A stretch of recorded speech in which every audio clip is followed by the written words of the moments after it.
श्रीधर नहीं। यस। देखिए स्टूडेंट, हम लास्ट लेक्चर में जाते हैं, पीछे क्लास में जाते हैं। वहां पर हमारे पास कुछ ऐसे क्वेश्चन हो गए थे, शायद तुमने उसको हल किए हो तो तुम्हें प्रॉब्लम आई होगी। हो सकता है तुमसे हो गया हो। मैं एक बार वापस रिवाइंड करा देता हूं तुम्हें कि हमारे पास जो क्वेश्चन है वो क्या है। आज का क्वेश्चन देखिए कि हाइड्रोजन परमाणु में इलेक्ट्रॉन और प्रोटॉन के जो बीच के डिस्टेंस है वो हमारे पास 5.3 इंटू 10⁻11 मीटर है। किन किन के बीच के? इलेक्ट्रॉन और प्रोटॉन के बीच की। अब आप सोचिए, इलेक्ट्रॉन के ऊपर माइनस आवेश, प्रोटॉन के ऊपर पॉजिटिव चार्ज, यानी एक दूसरे के ऊपर कुछ डिस्टेंस पर तो होंगे। बिल्कुल एक बिंदु तो नहीं हो सकता। समझ में आ रहा है भाई? एक बिंदु कैसे हो सकता है? किसी एक के ऊपर पॉजिटिव चार्ज है, दूसरे के ऊपर नेगेटिव चार्ज है, तो दोनों एक बिंदु नहीं, मतलब ये एक द्विध्रुव की तरह काम कर रहा है। और है आगे कहा है उसने कि उनके मध्य विद्युत आकर्षण बल। देखिए यहां पर इसको विद्युत आकर्षण बल का परिकलन कीजिए। विद्युत आकर्षण बल का परिकलन कीजिए किन किन के बीच में? इलेक्ट्रॉन और प्रोटॉन के बीच में। तो हम देख लेते हैं। अब देखिए, मैं ये जो गिवन इन्फॉर्मेशन है उसको नीचे नहीं लिख रहा हूं, वीडियो लंबा हो जाएगा, और ये जो मान दिए हुए वो आपको स्पष्ट दिखाई दे रहे हैं, तो आप चाहे नीचे लिख ले, पर उससे तो एक वीडियो लंबा करना है, बाकी कुछ नहीं। देखिए आप, मैं सीधा इसका सॉल्यूशन कर रहा हूं, किस प्रकार से आपको करना है। लिखते हैं इलेक्ट्रॉन व प्रोटॉन के बीच में, इलेक्ट्रॉन व प्रोटॉन के बीच आकर्षण बल। इलेक्ट्रॉन और प्रोटॉन के बीच में क्या करना है? आकर्षण बल का मान निकालना है। इलेक्ट्रॉन और प्रोटॉन क्या है? अपने आप में दोनों एक चार्ज है। इलेक्ट्रॉन के ऊपर भी कुछ मान होता, आवेश होता है, प्रोटॉन के ऊपर भी। तो यहां पर आप देख रहे हैं परमाणु जो है दोनों के बीच की दूरी इतनी है और दोनों विद्युत आकर्षण बल का मान पूछा है। तो देखिए हम क्या करें, कूलाम के नियम से। कूलाम का नियम क्या कहता है कि Q1Q2/R², Q1Q2/R², ऐसा मान होता है। अब यहाँ Q1Q2/R² हम कर लेंगे किसके नियम से? कूलाम के नियम से। F बराबर Q1Q2/R², ऐसा मान हम लिख सकते हैं, Q1Q2/R²। अब हो सकता है कि जब आप कोई किताब देख रहे हो तो ऐसा फिगर नहीं हो वहां पर, तो क्या हो सकता है वहां पर लिखा हो F बराबर 1/4πε0 Q1Q2/R²। आप कहेंगे सर बात तो एक ही। हाँ बिल्कुल एक ही बात है। ये किसके लिए? के लिए। तो आप जैसा भी लिखना चाहें, जैसा आपको अच्छा लगे वैसा आप लिखें। कोई जरूरी नहीं के का मान लिखें या के लिखें, जरूरी नहीं 1/4πε0 लिखें, जैसा लिखना है वैसा लिखें। अब देखिए आगे, अब इनकी जो वैल्यू है यहां पर हमारे पास है Q1 और Q2 यानी जब हम इन चार्ज की बात कर रहे हैं तो किसके बीच में? इलेक्ट्रॉन और प्रोटॉन के बीच में। अब आप याद कीजिए, हमने ऐसे जब क्वेश्चन किया था, जब हमारे पास जब चार्ज की बात हो रही थी, वहां पर हमने कहा था कि इलेक्ट्रॉन और प्रोटॉन के ऊपर चार्ज तो एक जैसा ही होता है, लेकिन वहां पर नेगेटिव और पॉजिटिव का डिफरेंस होता है। याद आया? नेगेटिव और पॉजिटिव का डिफरेंस होता है, बाकी दोनों के दोनों चार्ज एक जैसे होते हैं। क्लियर? तो हम यहां पर क्या करें कि 1/4 अब देखिए स्टूडेंट, हम लिखे F बराबर 1/4πε0। इसका कंप्लीट में मान लिख रहा हूं 9 × 10⁹ इंटू में क्या है? Q1 का मान कितना है? 1.6 × 10⁻⁻19 into Q2 1.6 into 10⁻19 upon R² का मान कितना है? 5.3 इंटू, इस प्रकार से आप लिखें 5.3 इंटू 10⁻⁻11 मीटर का स्क्वायर। आप चेक कर लीजिए सारे मान। ये किसका लिए रखा है? 9 × 10⁻9 किसके लिए है? इसके लिए है या फिर इसके लिए है? 1.6 × 10⁻19, 1.6 × 10⁻19। क्यों? क्योंकि इलेक्ट्रॉन और प्रोटॉन के ऊपर जो चार्ज होता है वो एक जैसा ही होता है। अब बात करें आगे कि ये हमारे पास ये मान किसके लिए आया? भाई ये जो डिस्टेंस है इलेक्ट्रॉन और प्रोटॉन के बीच की डिस्टेंस है वो हमारे पास कितनी है? 5.3 × 10⁻11 5.3 इंटू 10⁻11 मीटर। तो वो हमने क्या किया है? उसका स्क्वायर करके रखा है, क्योंकि फॉर्मूला यही कहता है 1/4πε0 Q1Q2/R²।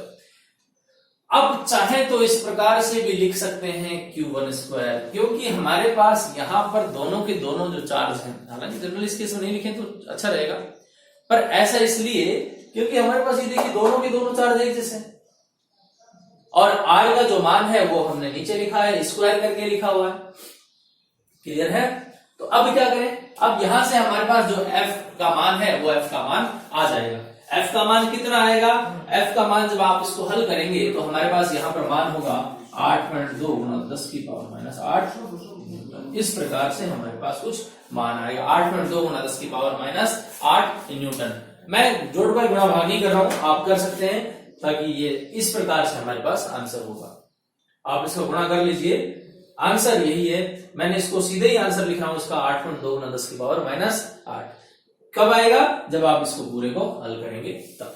तो ये हमारे पास एक काम, आधा काम हो गया, इसका आकर्षण बल तो हो गया। अब आगे समस्या ये है कि कुछ इंफॉर्मेशन और भी है, अभी हमारा काम खत्म नहीं हुआ है।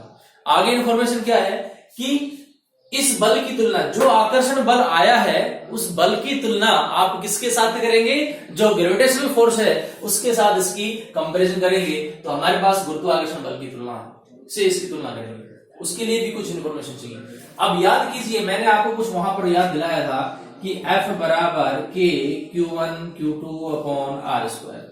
मैंने कहा था कि कूलाम के नियम में इस प्रकार से होगा, क्योंकि ये आवेशों के मध्य लगने वाला बल है, और यदि ऐसा ही जो बल है वो द्रव्यमानों के बीच में लगे तो वहां पर गुरुत्वाकर्षण का सार्वत्रिक नियतांक, गुरुत्वाकर्षण का सार्वत्रिक नियम जो हम पहले पढ़ चुके हैं, क्या होता है?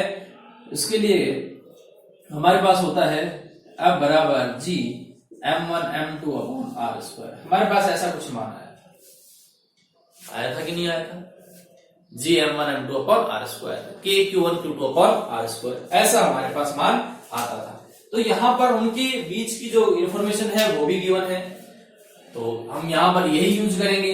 लेकिन अब की बार जब गुरुत्वाकर्षण के लिए करेंगे, क्योंकि गुरुत्वाकर्षण का जो नियम है वो किसके ऊपर अप्लाई होता है? वो द्रव्यमान के ऊपर अप्लाई होता है। कूलाम का नियम किस पर अप्लाई हो रहा है? चार्ज के ऊपर अप्लाई हो रहा है, आवेश के ऊपर अप्लाई होता है। तो हम देखें हमारे पास ये मान है 8.2 गुणा 10 की पावर माइनस 8 न्यूटन। अब क्या करें? अब इलेक्ट्रॉन और प्रोटॉन के मध्य जो गुरुत्वाकर्षण बल है उसको भी निकाल लेते हैं। इलेक्ट्रॉन और प्रोटॉन के मध्य, इलेक्ट्रॉन व प्रोटॉन के मध्य गुरुत्वाकर्षण, इलेक्ट्रॉन और प्रोटॉन के मध्य गुरुत्वाकर्षण बल। हम क्या करें यहां पर? इसको मान ले, उस पहले वाले को क्या मान लेते हैं? F1 मान लेते हैं। कौन सा बल मान लेते हैं? F1। इसको क्या मान लेते हैं? F2। अभी F2 मान कितना होगा? याद रखें, यहां पर जो बल लगेगा वो द्रव्यमानों के बीच में लगेगा, मास होगा। तो हम यहां पर mass of electron, mass of proton की बात करेंगे तो G Me mass of electron, MP mass of proton upon R square, इस प्रकार का फॉर्मूला सेट करेंगे। यहां पर ये देखिए Me mass of electron, MP mass of proton, इस प्रकार से ये हमने फॉर्मूला लिख दिया। Mass of electron, mass of proton, हालांकि आपको याद हो गए होंगे, फर्स्ट लेक्चर में हमने पढ़ा था। यदि नहीं तो आज फिर से याद कर लीजिए और इनको कंप्लीट करके रखिए। हमारे पास ऐसे फॉर्मूले होंगे GME MP upon R square. यहां पर इनकी वैल्यू पुट कर देते हैं, और जब इनकी वैल्यू पुट करेंगे तो हमारे पास देखिए क्या होगा। मैं ऊपर से मिटा देता हूं। हमें इतना याद रखना है कि दोनों में कंपैरिजन करनी है। तो देखिए क्या है,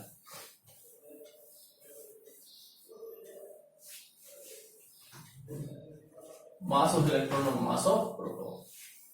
मैं कुछ हिस्सा इसका साफ कर रहा हूं, बाकी को छोड़ दिया है ताकि मुझे लिखने में आसानी हो। तो यहां पर F2 बराबर G Me MP upon R square. तो G का मान कितना है F2 के लिए? इसको हम मान लेते हैं F1 के लिए। G का मान देखिए यहां पर कितना है? 6.67 गुणा 10 की power minus 11। Mass of electron into mass of electron का है, ये रहा इलेक्ट्रॉन का द्रव्यमान 9.1 गुणा 10 की पावर माइनस 31। ये किसके लिए लिख रहे हैं हम? इलेक्ट्रॉन के लिए 9.1 गुणा 10 की पावर माइनस 31। और मास ऑफ प्रोटॉन, इसके लिए ये मास ऑफ प्रोटॉन कितना है? मास ऑफ प्रोटॉन हमारे पास है 1.67 इंटू 10⁻27 अपॉन आर। आर तो वही होगी जो पहले थी, वही आर होगी।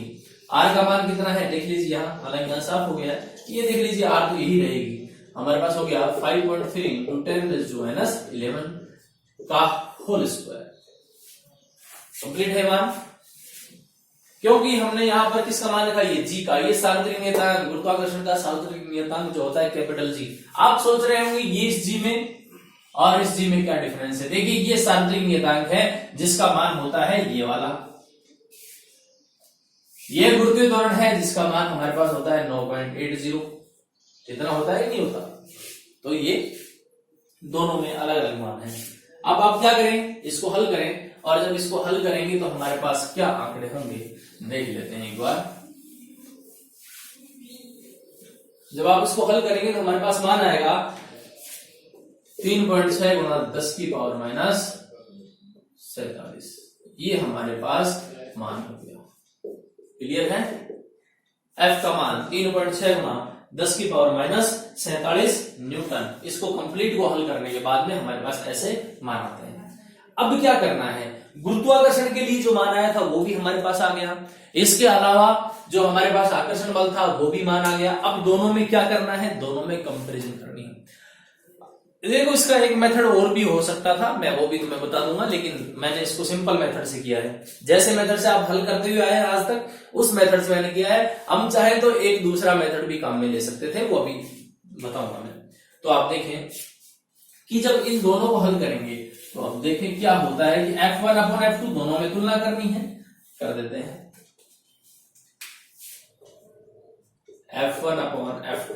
F1 का मान ये रहा 8.2 गुणा 10 की पावर माइनस 8, और F2 का मान कितना है 3.6 गुणा 10 की पावर माइनस 47, 10 की पावर माइनस 47, इतना मान है। अब क्या करें, अब यहां से इस पावर को ऊपर लेके जाएंगे, ऊपर लेके जाएंगे, ये कैसी हो जाएगी, पॉजिटिव हो जाएगी। ऊपर नेगेटिव है तो वो इसमें से क्या हो जाएंगी, लेस हो जाएगी। और जब लेस हो जाएगी तो बचे हुए यहाँ पर देखिए ये भी आपस में बहुत सिंपल फॉर्म में लिखे हुए हैं 8.2 बटा 3.6, पॉइंट से पॉइंट भी चला गया तो हमारे पास यहाँ पर बचता कितना है 8.2 बटा 3.6। यहां से हमारे पास मान आएगा 2.27 गुणा 10 की पावर 39। ऐसा हमारे पास मान आएगा 2.27 गुणा 10 की पावर 39। ये हमारे पास मान आ गया किनका, जब हम आकर्षण बल और गुरुत्वाकर्षण बल के साथ में क्या करेंगे, तुलना करेंगे तब। यानी हमारे पास जो विद्युत बल है वो गुरुत्वाकर्षण बल का इतने गुना होता है। लिख लें कि विद्युत बल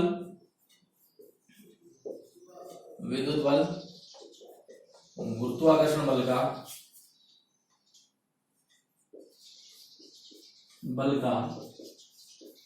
2.27 गुणा 10 की पावर 39 गुना होता है,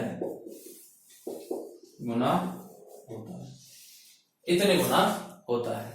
देखिए नेक्स्ट क्वेश्चन इस प्रकार से इसको हल कर लेंगे। अगला क्वेश्चन क्या है, अगला क्वेश्चन भी इससे थोड़ा सा अलग।